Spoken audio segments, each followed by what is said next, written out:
Hello guys and welcome back. So let's take a look at the process here, and I'm gonna focus on one texture and how I got it from looking like this all the way to becoming this. So when we did the saving, we stored multiple channels, okay, and these channels are A and B. So we stored two channels, A and B. But what we included here in the red, green, and blue is red being the height,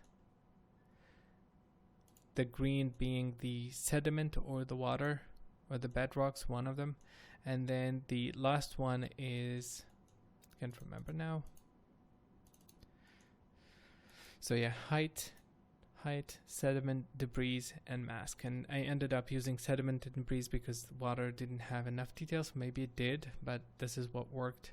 So maybe you guys can try the other option. And then mask would be the alpha channel. So red, green, blue, alpha. That's it, no AUVs. And because they're all float, it works perfectly. And the alpha channel looks like this. So how can we make this interesting? Well, let's do this. Let's put down a channel copy and take one channel, being the red, and plug it into all of them so we can see it. So the target is C and the source is C.R.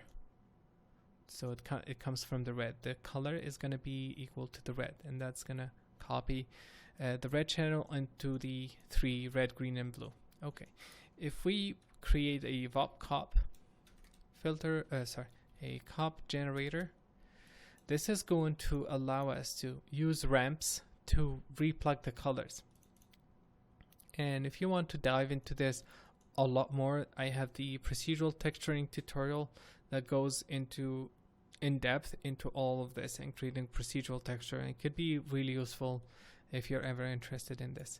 So I'm gonna take the red channel or any of the channels and plugged into a ramp, and then plug this into RGB.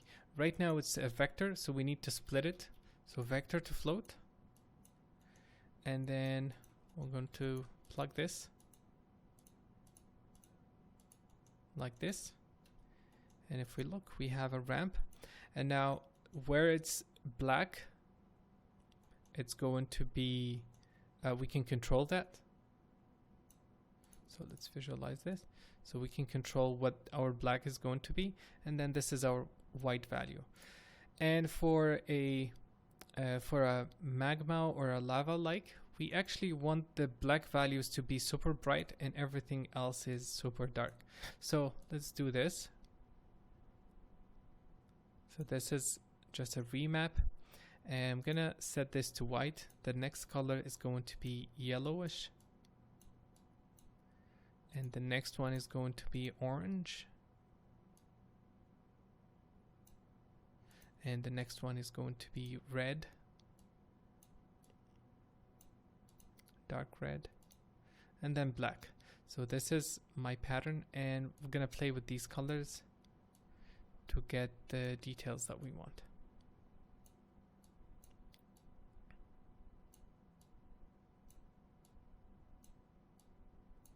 Okay, so we have these bright cores. I don't want to go to white, pure white, because that's gonna blow up. And this is some remapping. Okay, so what else do we have? I'm gonna copy this node. What else do we have? We have the blue channel, the green channel. Let's gain this up. So this is our green channel, has a lot of cool details. And let's visualize this.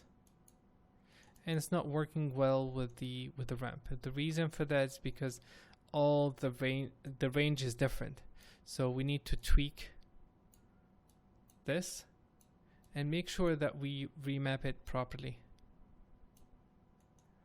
Okay, so actually we need to invert this. And then white is this. And let's gain it. Let's put down a bright node and increase the gamma to 4. And let's play with the ramp.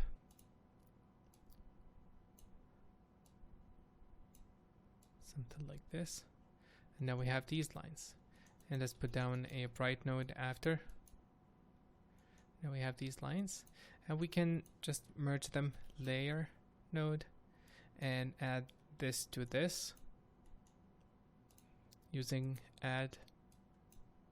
And now we have some cool patterns, and that's what I did. So I took these various channels, the green, I gained it a lot, and then I multiplied it. I didn't remap it. I simply used a color correct to multiply it, and where it's bright, it's gonna get a different color. It's gonna be brighter, and then as it gets darker, it will simply be multiplied by that. This is the ramp I used for the height channel, and this is the, I believe, the last one, the bedrock or something like that, and I brightened it, and I multiplied it with a color correct. And I didn't use the occlusion in this case, but let's take a look at that. Let's copy all of this and move it here and say I want to plug the alpha channel into the red. I don't need this bright node, and this is our occlusion. And let's invert it. Let's invert the colors.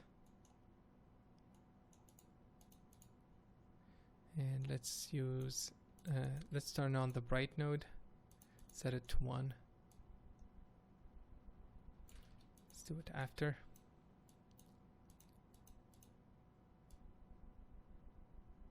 It could be something, but I think there is a lot of details already, so this is not going to work well.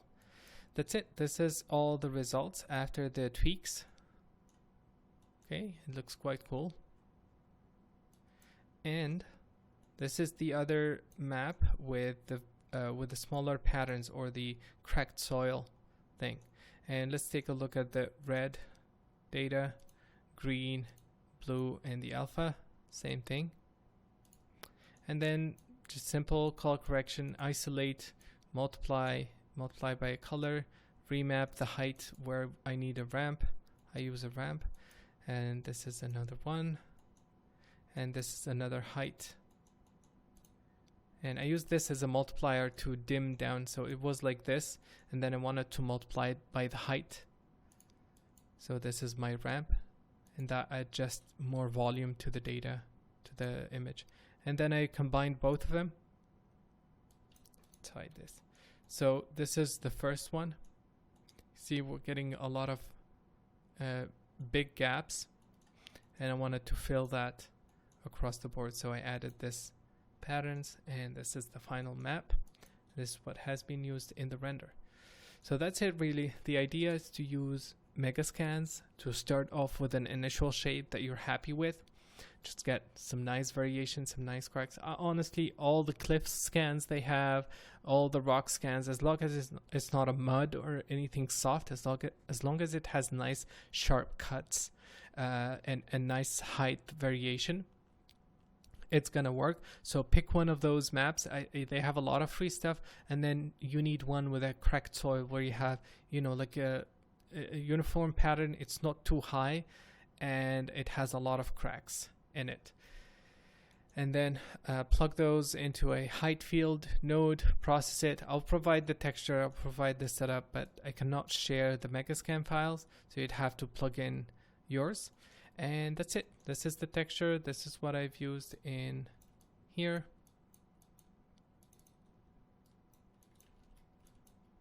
And it's looking really, really cool. I think it works quite well.